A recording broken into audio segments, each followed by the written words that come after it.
Аллаһының мәрхәмәтен телим сезгә, дуслар. Игътибар иттегезме? Соңгы мәлне, бигрәк тә Рамазан аенда дин битлеге киеп йөрүчеләр күбәйде. Аларның сөйләмнәре Алла сакласын, Ходай кабул кылсын, Аллаһының ризалыгы өчен булсын кебек сүзләр белән тулы.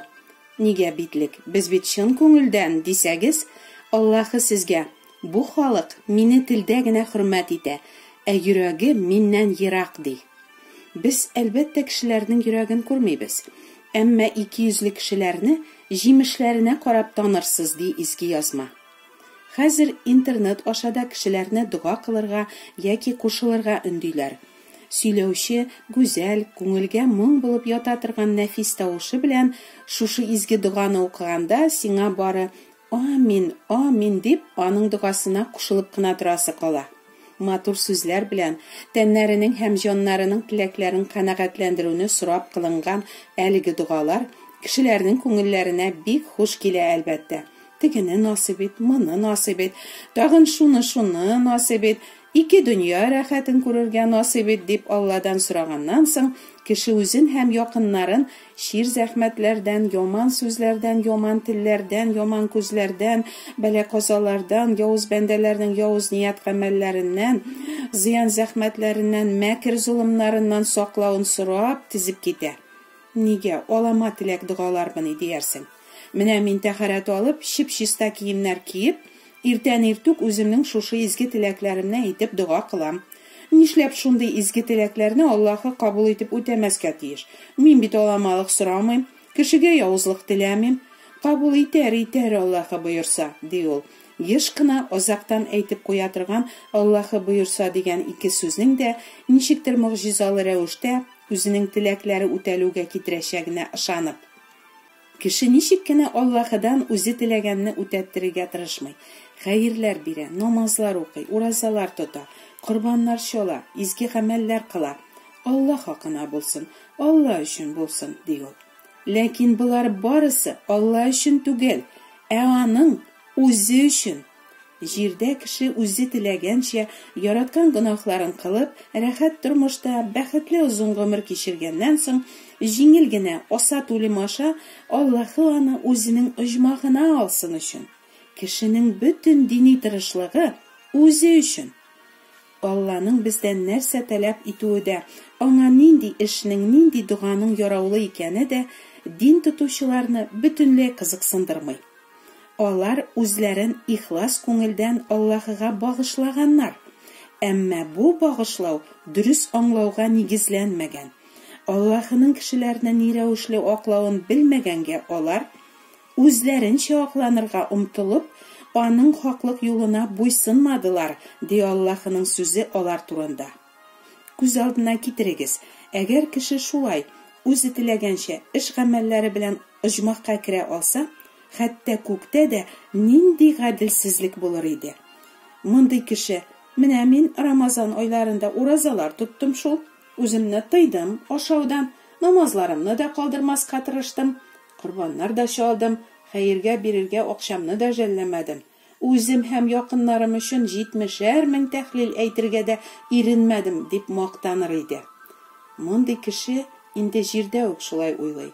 Һәм әлбәттә, үзе кебек тырышлык куймаучы башкаларга өстән карый. Аның фикерләү рәвеше бозык. Эш гамәлләренә таянучы үзен күтәрә, үзен данлый. Аллаһыны данлауга, аның мәрхәмәтенә монда бөтенләй урын юк. Эш гамәлләренә хак итеп, кеше оҗмакта урын алырга ниятли. Әмма бу мөмкин түгел.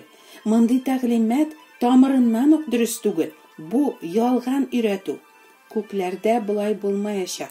Гынахлары аркасында беркем дә үзен яклар өчен авызын ача алмас һәм бар дөнья Аллаһы каршында гаепле булыр.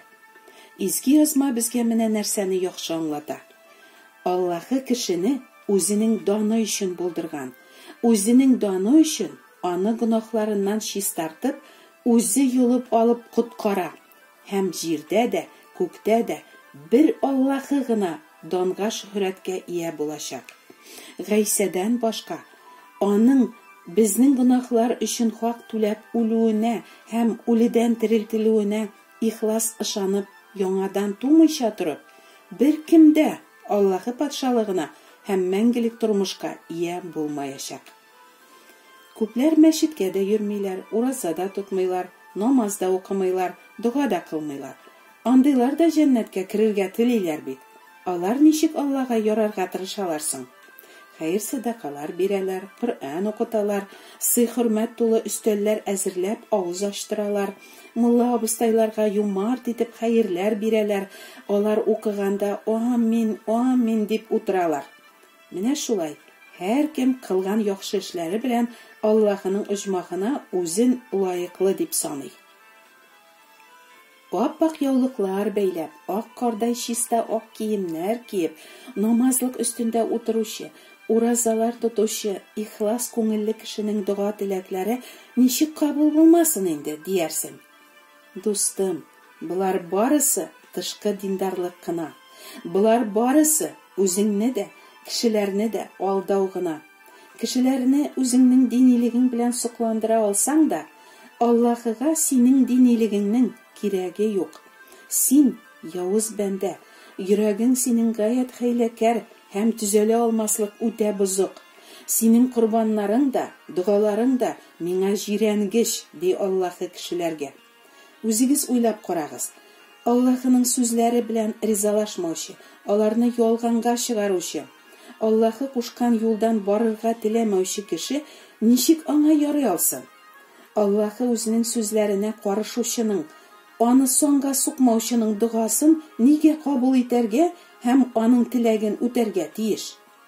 Кулларыгызны миңа сузып дуга кылганда, күзләремне сездән читкә алырмын.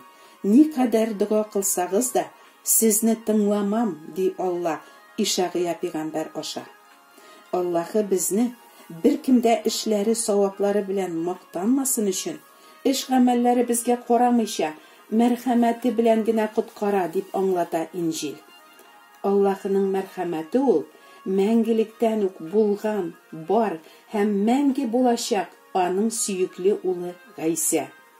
Гөнаһка баткан җирәнгеш җир кешеләрен коткару өчен Аллаһы аны күкләрдән изге корбан бәрәне итеп җибәрә.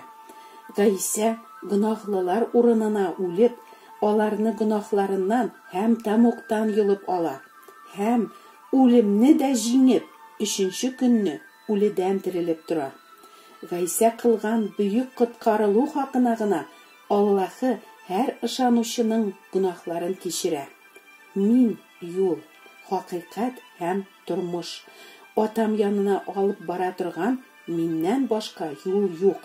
Сезгә хак сүз әйтәм, миңа иман итүче мәңгелек тормышка ия, ди телендә һич кайчан ялган булмаган гөнаһсыз зат Гайса. Чын тәүбә Аллаһы каршында үзеңнең йөрәгеңнең явызлыгын, җирәнгечлеген һәм бернинди дугалар һәм дини гамәлләр белән дә Раббыга яраклы була алмаячагыңны танудан башлана. Шушы явызлыклардан иман итүчеләрне бары Гайсаның саф каны гына чистарта. Аның коткаруына гына ышанып дуга кылучыларга Гайса үзенең паклыгын бүләк итә һәм аны чыннан да ап-ак гадаләтле киемнәргә киендерә. Изге рухтан туган таква кешеләрнең дугаларын Аллаһы Гайса исеме хакына гына кабул итә һәм йөрәкләрендәге изге теләкләрен үти. Син мөгаен бик ихлас дугалар кыласыңдыр, чын күңелеңнән табынасыңдыр. Синең кебек тырышучылар сирәктер, ләкин син Аллаһ кушканча түгел, үзең теләгәнчә һәм ата-бабаң дөрес дип исәпләгәнчә табынасың. Башкалар белән үзеңне чагыштырып, әнә бүтәннәр алай да эшләмиләр әле. Мин булдыра алганымны эшләргә тырышам.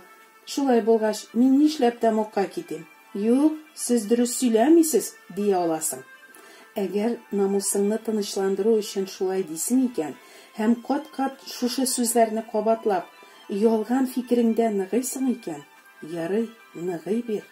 Ләкин хакыйкатьне ишетеп тә Аллаһының юлын түгел, үзеңнең явыз йөрәгең һәм ата-бабаларыңның явыз юлын сайлаганың өчен Аллаһы сине хөкем каршына бастырачак. Милләттәшләрем, изге язма аша Аллаһы сезгә дәшә. Сезне чакыра. Эй, халкым, юлбашчыларың сине адаштыра, ялгыш юлга алып керә. Сине юлып алучы Исраилнең изге Алласы, аны бүтән җирнең Алласы дип йөртәләр. Хаклык, дөреслекне белүчеләр, минем канунымны йөрәгендә йөртүчеләр, тыңлагыз мине. Кешеләрнең сезне хурлавыннан курыкмагыз. Мәсхәрәле сүзләреннән котыгыз алынмасын. Табарга мөмкин булганда Раббыны эзләгез. Ул якында чакта чакырыгыз аны. Яман кеше үзенең юлын, бозык кеше үзенең ниятләрен калдырып, Раббыга әйләнеп кайтсын, һәм ул аңа рәхим шәфкать күрсәтер. Алла безгә килсен. Ярлыкауга ул бик юмарт. Амин.